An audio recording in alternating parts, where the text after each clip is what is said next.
नमस्कार प्यारे साथियों, आपका बहुत बहुत स्वागत है आपके अपने चैनल ऑनलाइन पाठशाला में। दोस्तों, आज हम डिस्कस करने वाले हैं इंडियन ज्योग्राफी से संबंधित कुछ बहुत ही इम्पोर्टेंट एमसीक्यू क्वेश्चंस को, जो कि आपके आने वाले एग्जाम्स के लिए बहुत ही हेल्पफुल होंगे। तो यहाँ पर हम इन क्वेश्चंस को क्विज के रूप में देखेंगे, जिसका कि आंसर आपको देना है और उन आंसर्स को कमेंट बॉक्स में लिखना है। तो चलिए स्टार्ट करते हैं। पहला क्वेश्चन आपके सामने है, भारत के किस राज्य में विश्व का सबसे बड़ा थोरियम का भंडार मौजूद है? तो भारत में सबसे अधिक जो थोरियम होता है वह पाया जाता है केरल में। तो ऑप्शन जो ए है वह बिल्कुल सही है।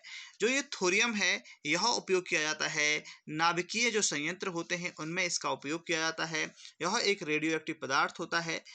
क्वेश्चन नंबर 2 आपके सामने है, पश्चिम बंगाल की सीमाएं कितने देशों के साथ लगी हुई हैं?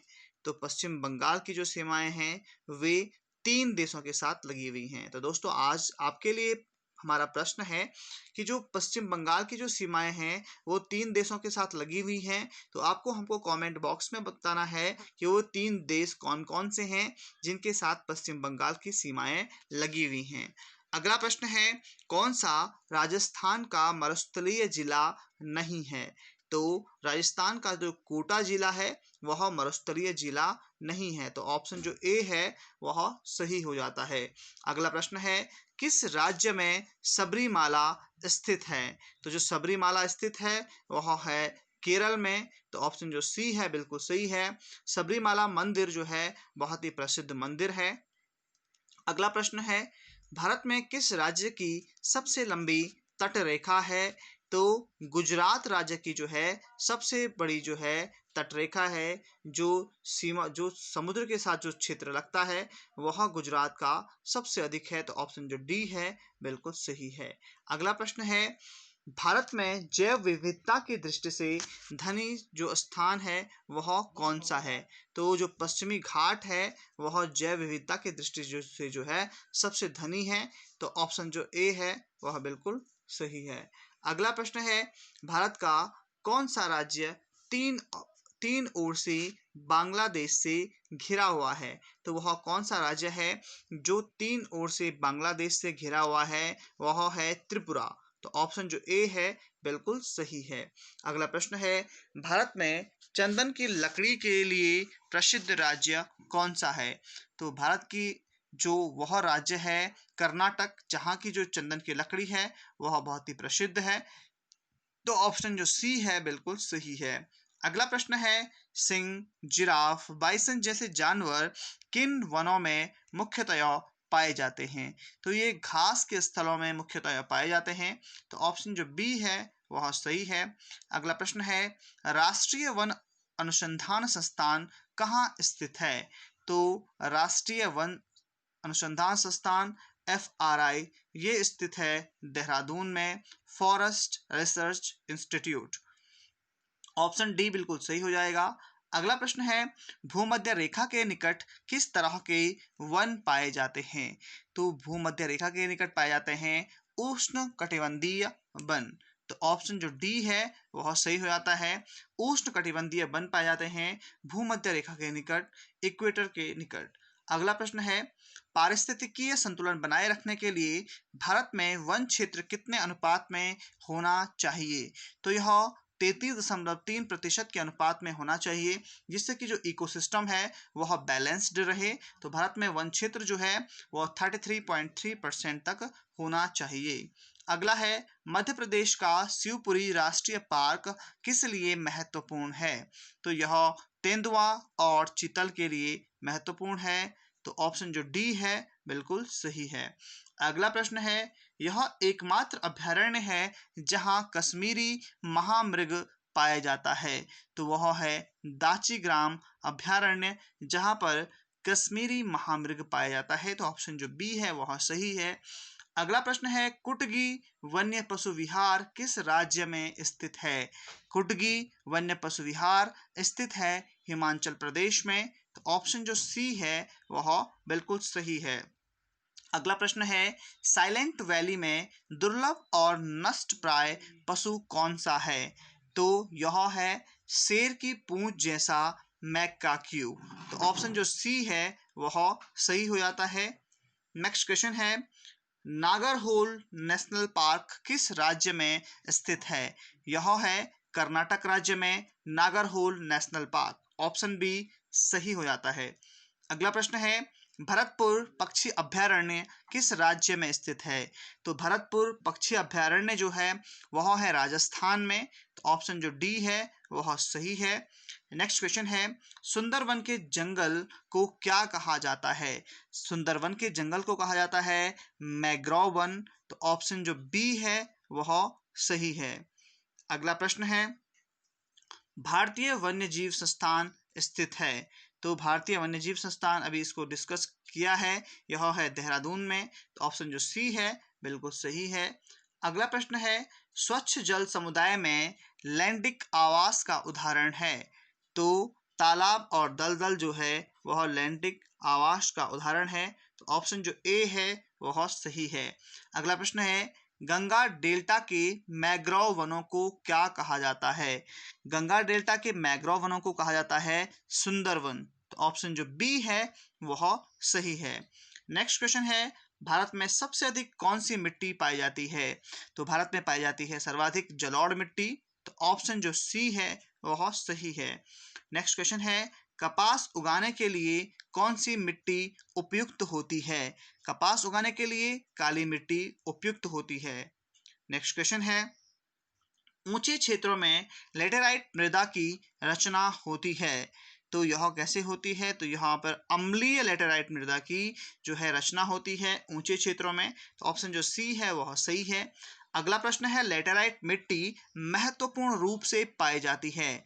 तो लेटेराइट मिट्टी जो है मालाबार तटीय क्षेत्रों में महत्वपूर्ण रूप से पाई जाती है। तो ऑप्शन जो ए है वह सही है।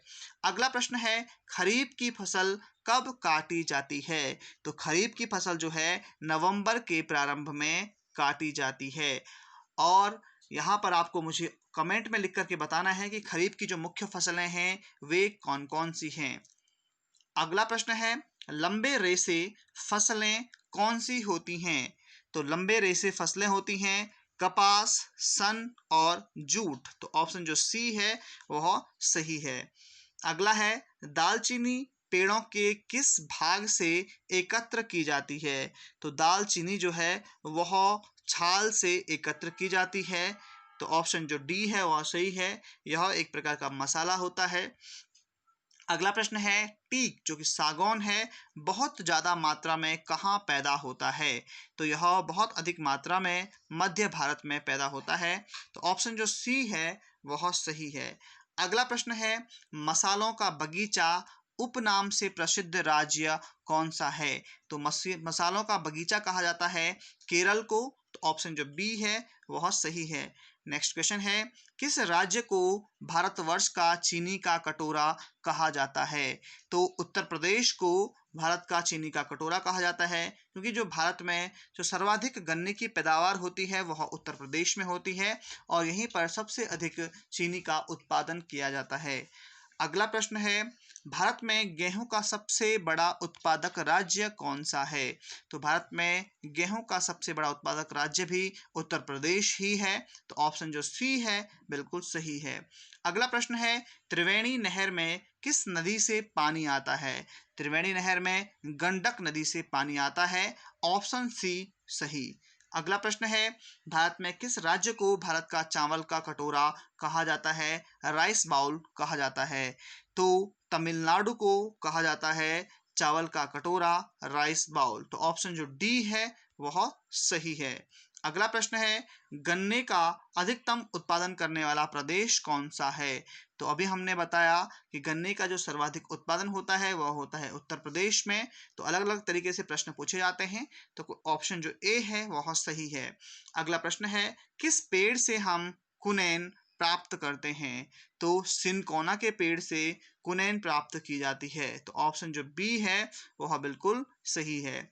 अगला प्रश्न है, भारत में ईख शुगर केन कितने माह में परिपक्व हो जाता है? जो गन्ना होता है ईख होता है वह कितने माह में पक जाता है? तो इसको पकने के लिए 12 महीनों की आवश्यकता होती है। तो 12 माह में जो है शुगर केन जो है वह पक जाता है। अगला प्रश्न है, भारत का सर्वाधिक पटसन का उत्पादन नाल्टा जूट राज्य कौन सा है? तो यह है पश्चिम बंगाल। तो ऑप्शन जो डी है वह सही है। नेक्स्ट क्वेश्चन है, भारत में जूट का सर्वाधिक क्षेत्रफल किस राज्य में है? तो यह भी पश्चिम बंगाल में है। तो ऑप्शन जो बी है बिल्कुल सही है, यानी कि जूट के लिए पश्चिम बंगाल जो है सर्वाधिक जो है क्षेत्रफल वाला राज्य है। अगला है, एराबिका एक प्रकार का है। एराबिका एक प्रकार का क्या है? तो यह है एक प्रकार का फूल। तो ऑप्शन जो ए है बिल्कुल सही है। नेक्स्ट क्वेश्चन है, कुफरी चमत्कार या कुफरी मिरेकल किस फसल की प्रजाति का नाम है? तो यह आलू की फसल की प्रजाति का नाम है। तो ऑप्शन जो बी है वह बिल्कुल सही है। नेक्स्ट क्वेश्चन है, कॉफी किस क्षेत्र का पौधा होता है? तो जो कॉफी है वह उष्णकटिबंधीय झाड़ीदार क्षेत्र का पौधा होता है। तो ऑप्शन जो ए है वह सही है। नेक्स्ट क्वेश्चन है, भारत में काजू उत्पादन में मुख्यतया कौन सा राज्य है? तो कैशियो प्रोडक्शन में जो है भारत में जो केरल राज्य है वह सर्वाधिक उत्पादन करता है। तो ऑप्शन जो ए है वह सही है। अगला प्रश्न है, मसाला पदार्थ कौन सा है जो जड़ों से प्राप्त होता है? तो वो कौन से स्पाइसेस हैं जो रूट से प्राप्त होती हैं? तो ये है हल्दी जो कि रूट से प्राप्त होती है। तो ऑप्शन जो सी है वह सही है।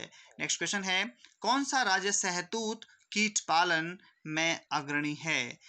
तो यह राज्य है कर्नाटक, जो कि शहतूत कीट पालन में और रेशम के कीड़े के उत्पादन में जो है अग्रणी है। तो ऑप्शन जो बी है वह सही है।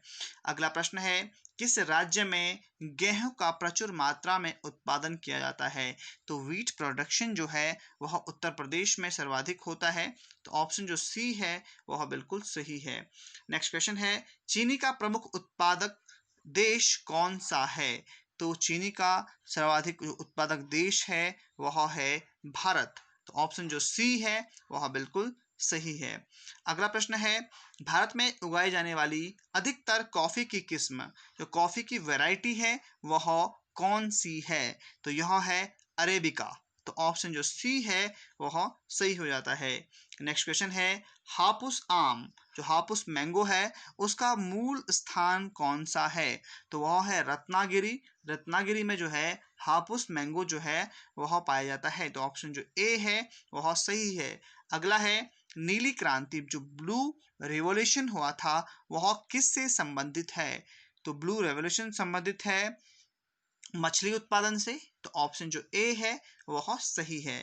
नेक्स्ट क्वेश्चन है, तारपीन का तेल जो है वह कहाँ मिलता है? तो तारपीन का तेल मिलता है चीड़ के पेड़ से। तो ऑप्शन जो बी है वह सही है। नेक्स्ट क्वेश्चन है, खेती की जो झूम विधि होती है, झूम फार्मिंग होती है, उसको वो जो है किस राज्य में होती है? तो यह होती है नागालैंड में। तो यहीं से उसको शुरू किया गया था, नागालैंड से। तो ऑप्शन जो डी है वह सही है। अगला प्रश्न है, भारत में कुल्लू घाटी किसकी खेती के लिए प्रसिद्ध है? तो भारत में कुल्लू घाटी प्रसिद्ध है सेब की खेती के लिए। ऑप्शन सी बिल्कुल सही। अगला प्रश्न, लौंग क्या होता है? लौंग क्लोव्स क्या होता है? तो क्लोव्स होते हैं सूखे फल। तो ऑप्शन जो डी है वह सही है। अगला प्रश्न है, IR-20 और रत्ना दो प्रमुख किस्में किन फसलों की हैं? तो ये है धान की प्रमुख जो किस्में हैं वे हैं। तो ऑप्शन जो डी है वह सही है। अगला है, वे दो राज्य कौन से हैं जिनमें लौटते हुए मानसून के दौरान प्राय चक्रवात आते हैं? तो वे दो राज्य हैं आंध्र प्रदेश और उड़ीसा, जहां पर लौटते समय जब मानसून लौटता है तो वहां पर चक्रवात की स्थिति बनती है। तो वे हैं आंध्र प्रदेश और उड़ीसा। तो ऑप्शन जो डी है वह सही है। अगला प्रश्न है, कौन सा भारत का सबसे अधिक आर्द्र स्थान है? जो ह्यूमिड एरिया है वह कौन सा है भारत में जहां पर सर्वाधिक बारिश होती है? तो यह है मानसिन राम। तो ऑप्शन जो डी है बिल्कुल सही है। मेघालय राज्य में यह है। अगला प्रश्न है, वायुमंडल में प्रायः गर्मी कहाँ से आती है? तो वायुमंडल में सर्वाधिक जो गर्मी है वह आती है विकिरण से। तो ऑप्शन जो सी है वह सही है। अगला प्रश्न है, भारत में सबसे अधिक कॉफी उत्पन्न करने वाला राज्य कौन सा है? तो कर्नाटक राज्य भारत में सर्वाधिक कॉफी का उत्पादन करता है। तो ऑप्शन जो बी है वह सही है। अगला प्रश्न है, भारत में कपास का सबसे बड़ा उत्पादक राज्य कौन सा है? तो गुजरात राज्य भारत में सबसे अधिक कपास का उत्पादन करता है। ऑप्शन जो बी है वह सही है। अगला प्रश्न है, पौधे के किस भाग से हल्दी प्राप्त होती है? तो यह प्रश्न पहले अलग तरीके से डिस्कस हुआ था। तो पौधे के जड़ भाग से जो है टर्मरिक प्राप्त होती है। अगला प्रश्न है, नाबार्ड की स्थापना कब की गई थी? तो नाबार्ड की स्थापना हुई थी जुलाई 1982 में। तो ऑप्शन जो सी है बिल्कुल सही है। अगला प्रश्न है, मध्य प्रदेश में अफीम की खेती किस जिले में होती है? तो यह होती है मंदसौर जिले में। ऑप्शन जो सी है वह सही है।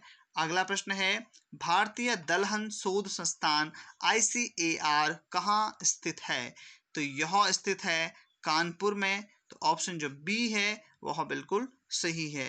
अगला प्रश्न है, गेहूं का सबसे बड़ा उत्पादक राष्ट्र कौन सा है?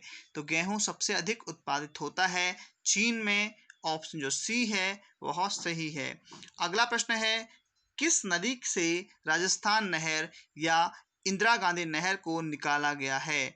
तो ये निकाला गया है सतलज नदी से। तो ऑप्शन जो सी है वह सही है। नेक्स्ट क्वेश्चन है, कौन से दो राज्य कावेरी जल विवाद से जुड़े हुए हैं? किन दो राज्यों में कावेरी जल विवाद हुआ था? तो वे दो राज्य हैं कर्नाटक और तमिलनाडु। तो ऑप्शन जो ए है वह सही है। अगला प्रश्न है, सरदार सरोवर परियोजना किस राज्य में निर्माणाधीन है, जो कि अब बनकर के तैयार हो गई है? तो वह कौन सा राज्य है? तो वह राज्य है गुजरात, जहां पर सरदार वल्लभ भाई पटेल की जो सबसे बड़ी प्रतिमा भी बनी है, जिसकी हाइट है 182 मीटर, और वो है स्टैचू ऑफ यूनिटी। यह इसी बांध के पास बनाया गया है। अगला है, भारतवर्ष का जो सबसे लंबी नदी है वह कौन सी है? तो भारतवर्ष की सबसे लंबी नदी है गंगा। ऑप्शन डी बिल्कुल सही। अगला प्रश्न है, कहाँ भागीरथी और अलकनंदा मिलकर गंगा बन जाती हैं? तो देवप्रयाग उत्तराखंड में ये दो नदियां भागीरथी और अलकनंदा आपस में मिलकर के गंगा नदी बन जाती हैं।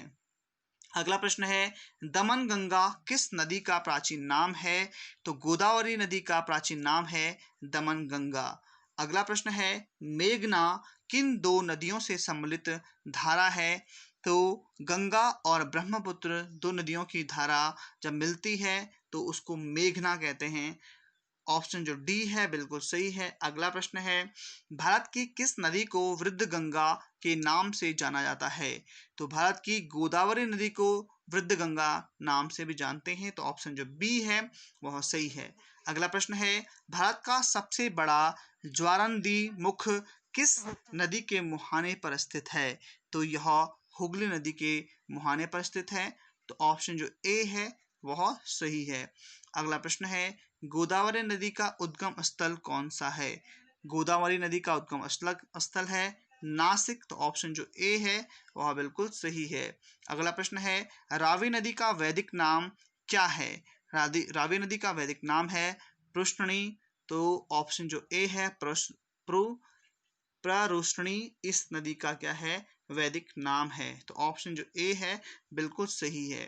अगला प्रश्न है, भारतीय मरुस्थल की एक महत्वपूर्ण नदी का नाम क्या है? तो यह है लूनी नदी, जो कि भारतीय मरुस्थल में बहती है।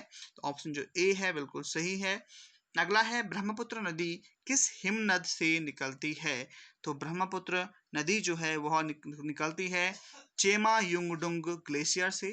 तो ऑप्शन जो डी है वह सही है। अगला प्रश्न है, तिब्बत में सांगपो कहलाने वाली नदी कौन सी है? तो ब्रह्मपुत्र नदी जो है वह तिब्बत में आकर के सांगपो कहलाती है। तो उसका जो वहाँ पर स्थानीय नाम है वो है सांगपो। तो ऑप्शन जो बी है बिल्कुल सही है। अगला प्रश्न है, नागार्जुन सागर बांध कहाँ अवस्थित है? तो नागार्जुन सागर बांध है आंध्र प्रदेश राज्य में स्थित। तो ऑप्शन जो बी है बिल्कुल सही है। अगला प्रश्न है, कौन सी नदी